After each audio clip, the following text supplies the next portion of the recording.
परवाच कर सकते मगाशी मी म्हटलं तुमच्या करता, पण प्राची मैडम साठी वेगळे शब्द भेट देना है। इस जोश के लिए, इस ऊर्जा के लिए और बाबा साहब की इस शेरनी के लिए एक चीज कहूंगा, जय भीम।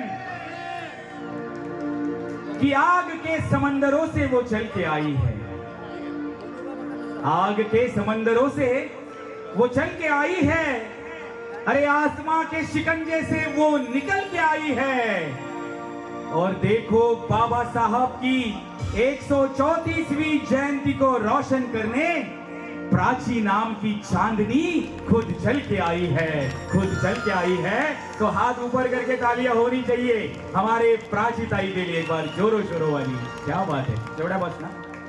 धन्यवाद माझ्या शाखेतल्या सगळ्या, त्याचप्रमाणे पंचशील महिला मंडळ समिती, दशंग आणि बाल विकास समिती या चारही संघटनेच्या वतीने खरंच खूप खूप आभार मानते तुम्हा सर्वांचे। तुमच्यामुळे ही संधी मला मिळाली आहे। थँक्यू सो मच सगळे।